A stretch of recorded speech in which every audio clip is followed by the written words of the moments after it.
You might feel like an outsider in your family. I know I do. Um, but I wonder if we're lineage healers.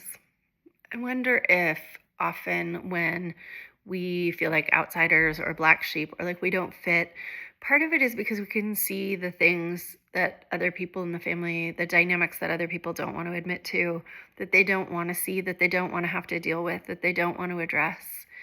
And we can see them. And so we become, you know, scapegoats, or we become the ones who get blamed for things. We become pushed away. We're the ones who are pushed out. We're the ones who are pushed away. We're the ones who nobody understands, doesn't want to talk to. Um, and I wonder how often, when we're outsiders in part because we're healing our own childhood wounds, and we're willing to address them and look at them and figure out what kind of interactions and dynamics we'd really like to have in our families, and we try to advocate for those, and they're not popular. um, that maybe it's because we're healing something bigger than ourselves. And you can't force another person to do anything, really. You can't force another person to heal.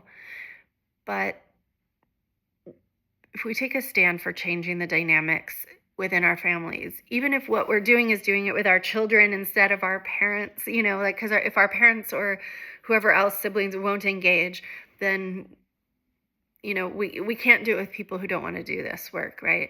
But when we then turn our attention toward doing something really different with our own children, or doing something really different with our chosen family, with our friends, with our communities, I think we still are healing lineages. We're changing what we're passing forward in a way that we're taking things that were painful and harmful, and we are passing forward instead something life-affirming, something care-based, something nourishing and nurturing and connective.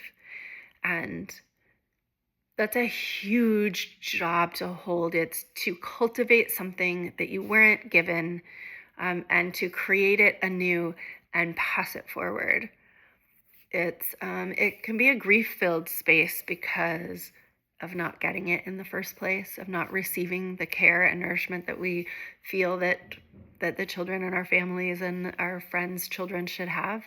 And yeah, it can be a painful place, but it's also a really powerful place to be a lineage breaker, or a lineage pattern breaker.